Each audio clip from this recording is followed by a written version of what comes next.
So we got ourselves here a sandblaster from Princess Auto.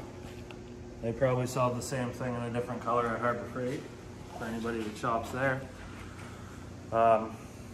This thing I think retails for like 500 bucks, and I've already done mods to pretty much everything on it because it's a terrible cabinet, to be honest. But yeah, started off with lighting because they don't give you any light when you buy it. That's an additional feature that you need to buy. So I bought all three of these lights. This is the one in the corner. It was the most expensive one. It's actually a pretty nice one. And then these other two tube lights were just cheap. I actually had those at home and just sort of tied those in for extra light to get rid of shadows. Another thing on the inside is the, you see I put a screen underneath of that cage. One, because if you're doing small stuff, like trying to clean up bolts and nuts that are tiny, and you drop it, it goes into the sand. That really sucks. So put a screen there so that doesn't happen. Also, because of rust.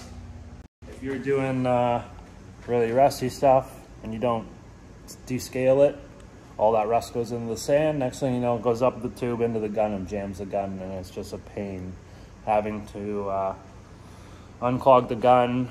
There's a bit of a trick you can do just to temporarily get that out by just holding the end of the sandblaster and pull the trigger. It back feeds air through the gun down the pickup tube. But yeah, so put a screen in it. The screen was cheap. It was like $2 at the restore, and I just cut it to size and zip tied it in. The gun is also upgraded. The one that came with it, the guts flew out of it in like a week of using it. It was terrible. So picked this one up. I think it was actually a fairly expensive gun, and it does use tips. It goes through quite a few tips, but it's a good gun, works good. This viewing window, the one that it comes with, is a plastic frame with, I don't know, 12 or 16 bolts or whatever it is. Little nuts that are about that size, and they go on the inside. And there's a piece of plastic with double-sided tape that sticks to the inside, and that protects the glass from sand etching the glass. And you can see where it's been etched along there, and that's from the sand. But those sheets were sort of expensive. You can buy them from 3M, and I'm sure other places sell them as well.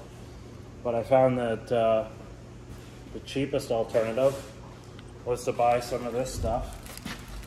It's a window heat shrink. It's like an insulation kit made by Frost King. And this stuff is actually twice as thick as their normal product. Works pretty good. Comes with a roll of double-sided tape. I actually really like the double-sided tape. It would work good for all kinds of stuff. I'd almost buy it just for the double-sided tape, to be honest. But yeah, you just cut out a piece to the size of your glass, double-sided tape, fold it around, hit it with the heat gun, and does the trick actually pretty well. So I think this was like 25 bucks, and you could probably use it like, I'm gonna guess 15 times, 20 times maybe, something like that. But anyhow, so got rid of this plastic piece because now I needed to take the glass out to change that. So it was a pain in the ass having to take those bolts out every time. So instead I just made up a frame with a hinge and a couple of these bolt locks. And then that way I can just open this up, take the glass right out, go change my piece, put it back in, and then close it back up and continue working. Make it quick and easy. I don't know if anybody actually sells them like this. I know the higher end cabinets, the shop that I did used to work at, had a really, really nice sandblaster. And it was exactly the same as this. It was just a quick, easy change with a lock on it. You could pull the glass out and swap it out or clean it up or whatever. Put a new laminate on it. Definitely went overkill with the bolts. That was totally necessary. Didn't want it to not seal. Yeah. This was actually a floor model special, so whoever put it together didn't put any of the foam between all the panels, so it just leaked sand like crazy. So I ended up putting tape around a bunch of it because I'm not taking it back apart. Put a pressure regulator on there just to make sure that you got the right pressure. You can change the pressure as well when you're blasting. I think I run it around 90. I think our shop air is like 150 or something stupid, I don't know. I know it's up there, it's too much. But anyhow,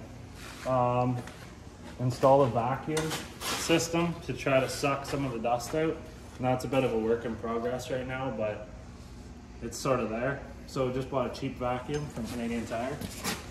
It was on sale, and then ran it into this this bucket with some water in the bottom of it, and it basically sucked dust down through the water, catches the dust, and then air goes into the vacuum.